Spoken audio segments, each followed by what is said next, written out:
You got to judge you before you start judging everybody else. Now, I know a few of you need to pay attention to this one.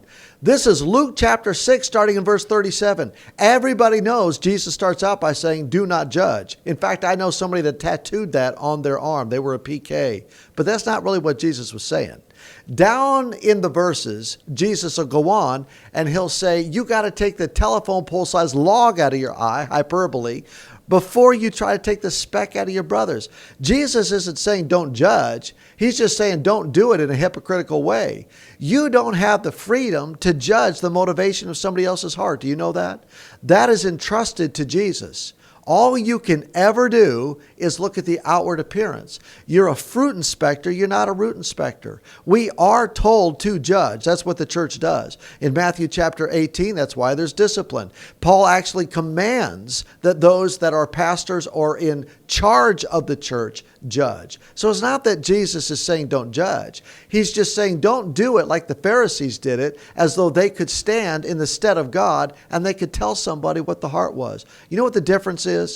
The difference of somebody doing it God's way versus man's way, it's love. When somebody loves you, they're doing it for the right reasons. When somebody loves you, it's always for the purpose of restoration.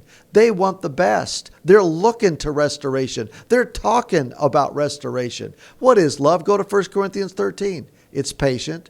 Has somebody addressed you in patience? It's kindness. Has somebody been kind to you? It doesn't envy. It doesn't boast. It's not proud. It's not easily angered. It keeps no record of wrongs. When's the last time somebody talked to you with the desire of restoration or the desire of reconciliation and it kept no record of wrongs? Love always protects. It always hopes. It always endures. It always perseveres.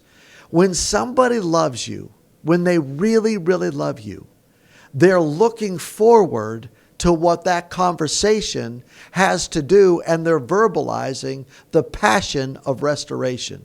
I'm so tired of watching people say they've been given the right to judge when the very thing they're judging, they have a telephone pole-sized log in their own eye.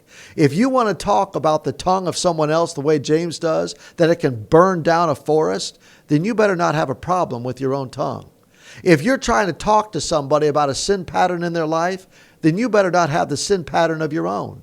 Jesus wants God's people to work on restoration. Restoration is done in love. And when it's done in love, you want to change because you want to be where Jesus is, and Jesus walks in the light.